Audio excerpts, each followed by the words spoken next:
sure enjoy us being on the same team. We crisscrossed the state and we had great debates, and I gotta tell you, when we saw the turnout from election night for this primary, 141,000 more people voted for Democrats than Republicans, it's because of the energy that Abdul brought to this race,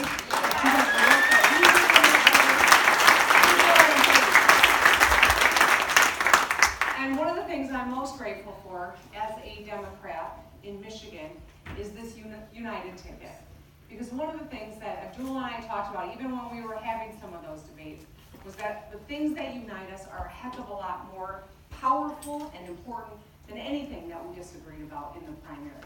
Primaries are not fun, but we are all in this together, and I am proud of that. And I am grateful, Abdul, to you for the work that you did and for your supporters, because now it is time for us to focus on the things that we've got to get done here in Michigan. I love the state of Michigan.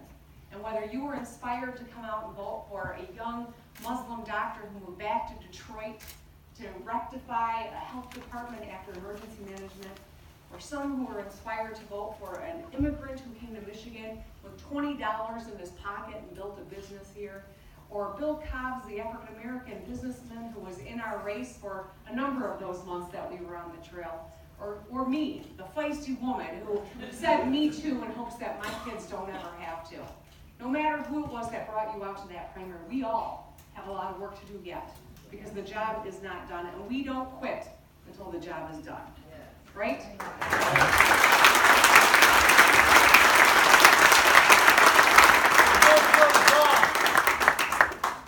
I love the state of Michigan, and I am proud to be a Michigander.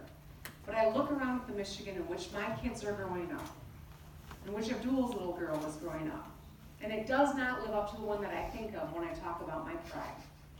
This was the place that people came to from around the world for opportunity. Whether they came from Lebanon, or they came from Yemen, or from Kentucky. People used to come to Michigan, because in Michigan, you could get a good job that would pay you well enough, you could raise a family up, and retire with dignity.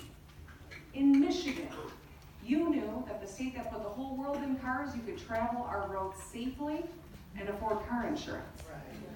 In Michigan, you knew no matter what community you settled in, whether it was in Dearborn or Grand Rapids, that your kids would have a great public school education. And in Michigan, home to 21% of the world's fresh water, you could confidently turn on your tap and bathe your children, as well as give them a glass of water at the dinner table. Today's families deserve no less than that Michigan that I just described. But we are dangerously behind on all fronts because our leaders have not made the investments that make this the place where our kids stay and our families can get ahead and others come too for opportunity. That is going to change. Yes.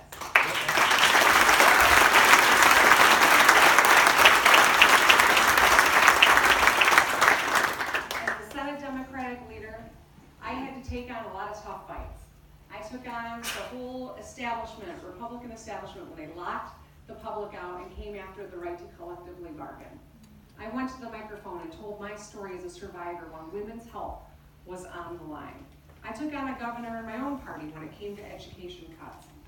But I also crossed the aisle and rolled up my sleeves and worked with a Republican governor when he embraced the Affordable Care Act. And we got Healthy Michigan done in this state. And 680,000 people got health care coverage because of that.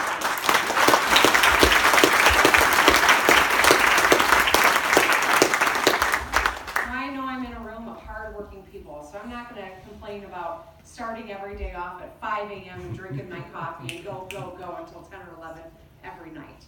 I'm telling you this because every day, even on the hardest days on the campaign trail, there's someone or something that happens that reminds me what this is all about. Every single day. This past week I had a birthday and my team gave me 3 hours off. Isn't that generous? But during that time, I went out to dinner with my family, and then we had a little bit of time. We popped into a store, and there was a man working the cash register at the store, and he saw me walk in, and he ran to the back room immediately when I walked in, and I couldn't figure out what was going on. But he came out with a woman whose eyes were like saucers when she saw me. And she came right up to me and she said, "You are my last hope." And she started crying. Oh. This is a woman who is a paraprofessional in the St. John's schools in the Lansing area. She takes care of kids with special needs in school. She has 3 children of her own at home, and she's working this part-time job in retail just to put food on the table. And she's still paying off all the debt she incurred to get that degree so she could do this important public service of educating kids. That's the state that we are in right now. And that's the person that day that reminded me on my birthday why I fight so hard for the people of our state. We have an opportunity here, like none we've seen in a long time. But in order for us to realize this, it can't just be about one race. It's not just, it is about electing Rashida Tlaib to Congress, but it's not just.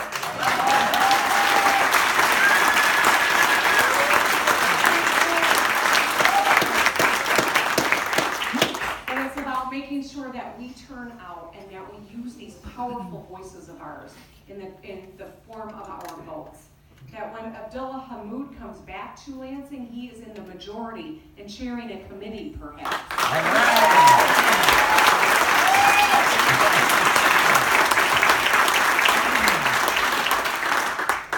So we do have 70 days, and I am incredibly grateful for so much of the support and love that I've gotten out of this community in this room, and from my friend Abdul, who has been just a great support to me since this primary and a great inspiration to me before that, let me tell you. And we have a lot of work to do, but I really want you to meet my running mate.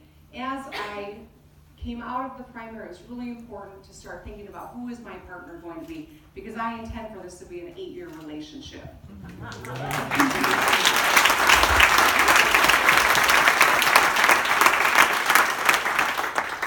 If we know one thing about Mayor Duggan, it's he knows how to spot great talent.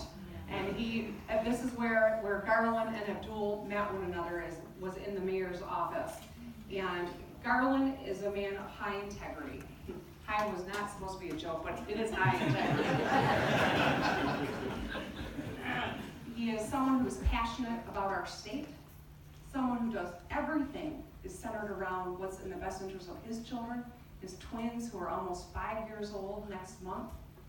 And he is someone who is going to work as hard as I do to deliver on this agenda that we all care about, that we all need to see made a reality. So with that, I want to introduce my running mate, Garland Gilchrist.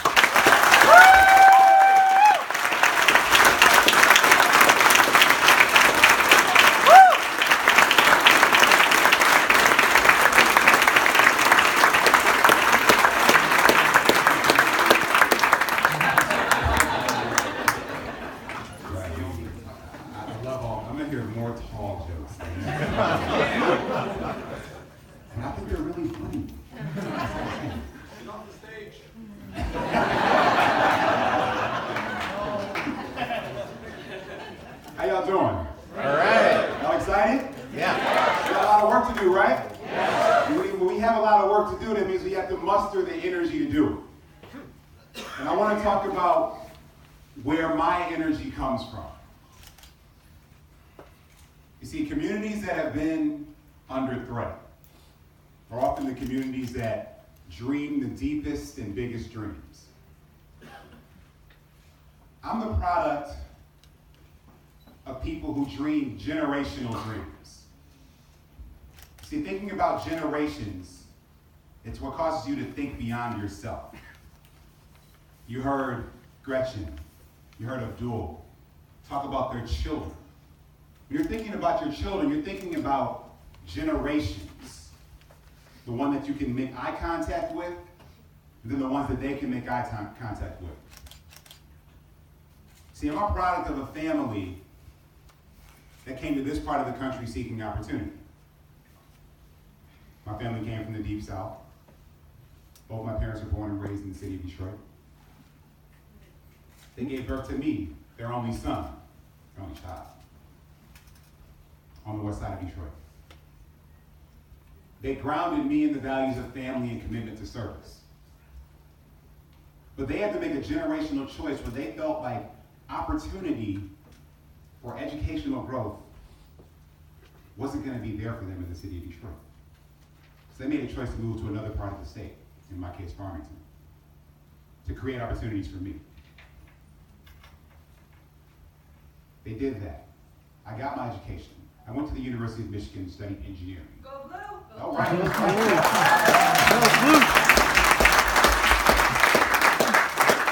That training in engineering and how to be a problem solver, how to fix broken systems for people. Most importantly, if you build a system correctly, it can solve problems for generations. But I made a tough choice.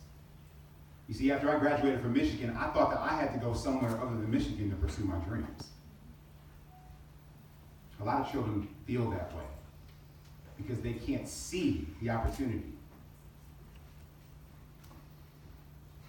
The choice that we have before us, the choice that we're going to make in 70 days, is are we going to elect leadership in Michigan, up and down the ballot? Leaders who are willing to think generationally about the choices and the policies that we will have before us. You see, committing to get health care for everyone in the state of Michigan is a generational choice.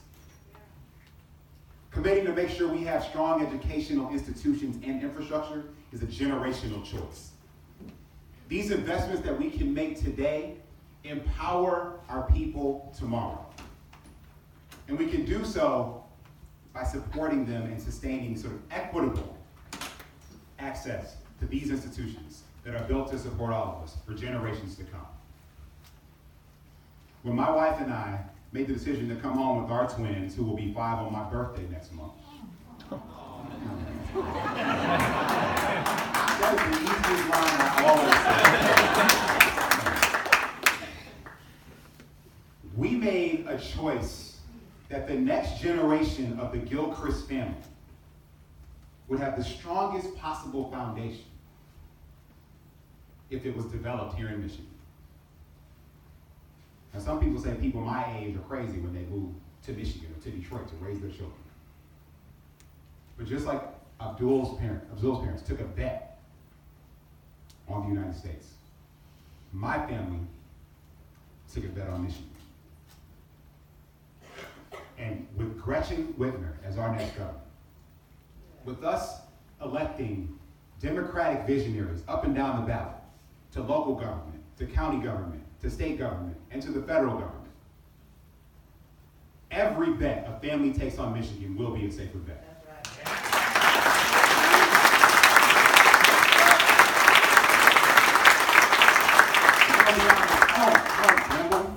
Okay? Really all I mean by that is I like to stack the odds. And the way we stack the odds in elections is by making sure our allies mobilize to the maximum. If we all take the responsibility to step up and to commit to having conversations with every person we're connected to, those odds will be in our favor in November. I don't like toss-up elections. I lost one last year. I don't want to have that experience again. Because we cannot afford for future generations of Michiganders from every community, from all walks of life, to have toss-up odds. The primary was the starting point. The highest turnout in a primary we've had in a generation. It's time for us to have generational turnout in November.